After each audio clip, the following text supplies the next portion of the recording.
Mesdames, Messieurs, bonjour, bienvenue aux informations. Le ministre des Affaires étrangères et de la coopération internationale était face à la presse hier pour faire le point des activités de son département après avoir éclairci le contenu de la résolution 2100. Tchema Hubert Koulibaly a évoqué aussi avec les journalistes l'évolution de la situation politique et sécuritaire au Mali. Il saisit cette opportunité pour fustiger les multiples créations de groupuscules dans le nord du pays. Ibrahima Traoré était présent. Son reportage. Le ministre des Affaires étrangères et de la coopération internationale retrouve la presse pour partager avec elle le contenu de la résolution 2100 récemment votée par le Conseil de sécurité des Nations Unies. Le document autorise le déploiement d'une force de stabilisation au Mali. Les 11 200 casques bleus sont attendus sur l'ensemble du territoire de Kaï à Kidal. La MINUSMA a un mandat robuste capable de réagir contre l'ennemi à tout moment, rassure Tchema Hubert Koulibaly. C'est une force qui aide à la reconstruction, qui aide à la stabilisation, mais qui comprend une composante capable de réagir et de détruire si c'est nécessaire. Le chef de la diplomatie malienne a évoqué avec les journalistes le cas des multiples groupuscules qui se créent dans le nord du pays, notamment à Kidal. Il fait allusion au MIA, au MAA, au MNLA ou encore au Haut Conseil de l'Azawad. Tchema Hubert Koulibaly précise que ce sont les mêmes bandits armés qui ne font que changer de casquette du jour au lendemain en fonction de l'évolution de la situation. Je voudrais simplement, si de là où ils sont, ils peuvent m'entendre, dire qu'il est temps d'arrêter tout ça. Il est temps que cette aventure s'arrête. Elle a déjà coûté au Mali. Elle a coûté à la communauté internationale. Il est temps que ça s'arrête. Nous sommes convaincus que le Mali ne mérite pas ça, que le Mali mérite autre chose, que les Maliens méritent autre chose. Et ceux de nos compatriotes qui se sont prêtés à cette aventure criminelle doivent savoir qu'il est plus que temps d'arrêter, de revenir dans la communauté internationale et de travailler pour le développement du Mali. De la tenue des élections, il en a été largement question. Le ministre Koulibaly rassure que le gouvernement travaille dur avec ses partenaires pour organiser des élections crédibles sur l'ensemble du territoire national. Des dispositions sont en cours pour favoriser aussi le vote des populations déplacées et réfugiées. Dans le même temps, les autorités de la transition œuvrent à la reconstruction du pays et au retour rapide de l'administration dans les zones libérées qui se stabilisent progressivement. Bref, toutes ces préoccupations seront sur la table de la réunion des Amis du Mali qui se retrouve ce 15 mai à Bruxelles. Le porte-parole de la MISMA, lui, a tenu hier le point de presse hebdomadaire de l'organisation ici à Bamako. L'information qu'on peut retenir est la présence de l'armée malienne et de la MISMA à Ber, une localité située à 60 km au nord de Tombouctou. Le porte-parole a également informé les hommes de médias de l'arrivée de la première vague du bataillon logistique. Cette troupe sera chargée d'approvisionner la force de la MISMA en termes de matériel logistique. Moussa Fane pour le compte rendu. Les forces de la MISMA et celles du Mali ont le contrôle de Ber. C'est la principale information donnée ce matin par le porte-parole de la MISMA. C'était au cours de la traditionnelle conférence de presse de la mission. Les militaires de la MISMA contrôlent et sécurisent aujourd'hui la localité de Ber conjointement avec les forces armées maliennes. Le CAM est revenu à Ber. Ce que je peux vous dire dans ça, c'est que ceux qui étaient venus pour attaquer ou agresser la population, ceux-là se sont retirés de la ville. Il n'y a pas de trouble dans la ville de Ber. Voilà le rôle que joue la MISMA. Les journalistes se sont aussi intéressés à l'éternelle question de Kidal et relative au désarmement du MNLA. Kidal et du MNLA. Allons doucement, parce que ça va être réglé. Vous savez que ça va être réglé. Je ne peux pas prédire. La MISMA a pour mission de soutenir l'armée malienne dans la libération du pays. La presse a été informée de l'arrivée de la première vague du bataillon logistique. Cette troupe sera basée à Sévaré pour l'approvisionnement des forces de la MISMA en termes de matériel logistique. Hors du Mali, violence politique en Guinée-Conakry. Depuis vendredi, c'est la terreur chez les habitants du quartier Bambeto. 2 jeunes de ce quartier ont été tués dans les affrontements. Du côté des forces de l'ordre, 11 blessés ont été enregistrés. Le gouvernement est à la recherche de solutions et l'opposition appelle à manifester. Sonné, inquiet, À Conakry, les habitants du quartier Bambeto sont sous le choc. Vendredi dernier, 2 jeunes du quartier ont été tués par les forces de l'ordre. 5 selon d'autres sources. Tierno Diallo a perdu son fils. Il avait 14 ans. C'est une balle qu'on a tirée. À la poitrine ici. Et l'autre est rentré ici. Il est mort. Qui a fait ça? C'est les militaires. Que s'est-il passé ici vendredi? Selon plusieurs témoins, les forces de l'ordre auraient fait une descente musclée dans plusieurs quartiers de la capitale réputés proches de l'opposition. Des représailles après la manifestation de jeudi qui a dégénéré et coûté la vie à un policier. L'opposition était descendue dans la rue pour contester les conditions d'organisation des législatives du 30 juin. Ils ont pris des bois et leurs fusils, ils avaient des armes, ils cassaient avec. Ils ont dit, sortez, c'est vous qu'on veut même, on veut rentrer dans la maison. Du côté des forces de l'ordre, on soigne les blessés. 5 policiers et gendarmes qui ont perdu un des leurs jeudi sont toujours hospitalisés à Conakry. C'est toujours des Guinéens contre des Guinéens, l'un contre l'autre, alors que nous sommes de la même famille. Ce pays-là, c'est pour nous tous. Depuis le mois de mars, les violences politiques auraient fait une quinzaine de morts et 300 blessés en Guinée. Le gouvernement annonce la création d'une commission de réflexion. L'opposition, elle, appelle à manifester demain pour dénoncer les brutalités policières. Au Cameroun, on peut désormais régler ses factures avec le téléphone, un boom technologique qui enlève l'épine aux pieds des Camerounais en les éloignant des longs files d'attente devant les agences de paiement des factures. C'est tous les mois la même histoire. Au Cameroun, pour gagner sa place au guichet et payer en cash sa facture d'électricité, il faut prendre son mal en patience. Il y a les habitués, ceux que ça ne dérange pas. J'ai l'habitude de payer ici. Depuis le début que j'ai commencé à payer la lumière. Nous sommes plus rassurés quand nous passons devant la caisse. Là, nous savons que nous avons reçu.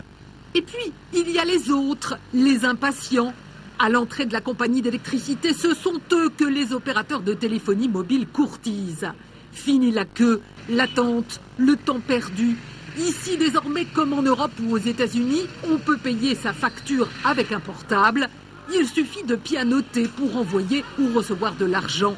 La fracture numérique se réduit et les opérateurs à pro-gain font tout pour convaincre les réticents. Passer d'une société où le cash est la norme vers une société numérisée avec un argent qu'on veut virtuel.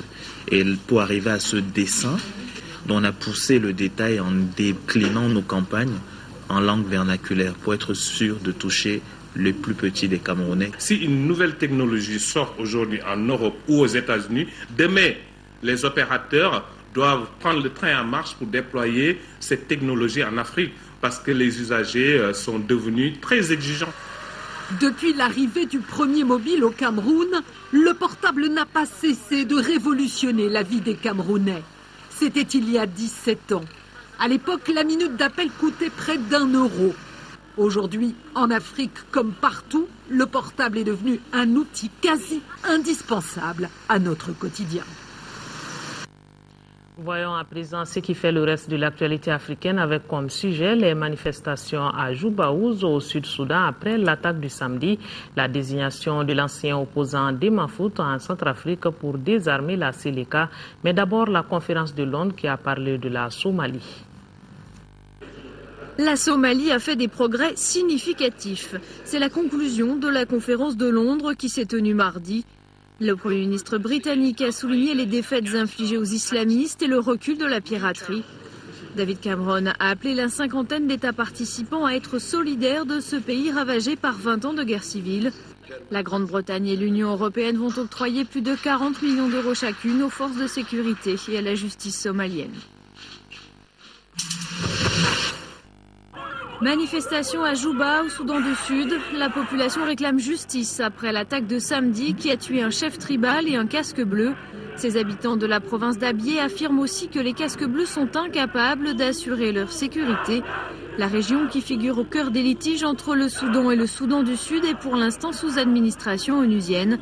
Le Conseil de sécurité a officiellement condamné l'attaque de samedi, la plus grave depuis que l'armée soudanaise a quitté Abyei en mai 2012.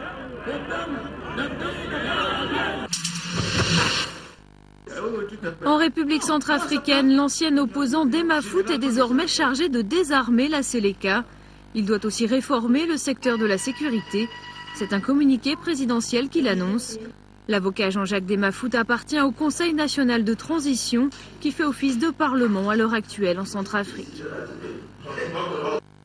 Au Mali, ici précisément à Kayes, s'est tenue la conférence régionale de la FERASCOM. La FERASCOM, c'est la Fédération régionale des associations de santé communautaire. Objectif, faire le bilan des activités menées de 2006 à 2012 et renouveler le bureau exécutif régional de l'organisation. Kansoutou Kanouté nous donne les précisions. Cette conférence régionale de la FERASCOM avait pour objectif de faire le bilan des activités menées de 2006 à 2012 et de renouveler le bureau exécutif régional. Nos attentes, elles sont nombreuses parce qu'avec le partenaire que nous avions qui est ACDI, la FERASCOM sortira grandie et elle sera requinquée pour le bonheur de la famille communautaire dans la région de Kayes.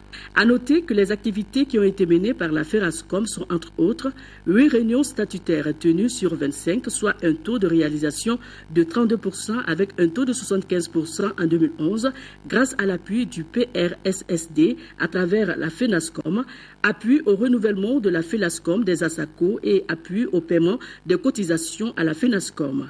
Avec toutes ces activités qui ont pu être menées, des difficultés ont été signalées, à savoir l'irrégularité dans le paiement des cotisations de la Caisse de solidarité de la référence évacuation par les acteurs, irrégularité dans le paiement des cotisations de la FENASCOM, entre autres.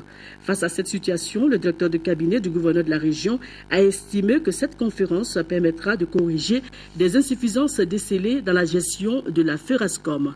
La conférence régionale est une instance qui permet de mieux apprécier les progrès accomplis dans l'atteinte des objectifs et de proposer des approches novatrices afin de corriger les insuffisances et les lacunes décelées dans la gestion et le fonctionnement de la FERASCOM.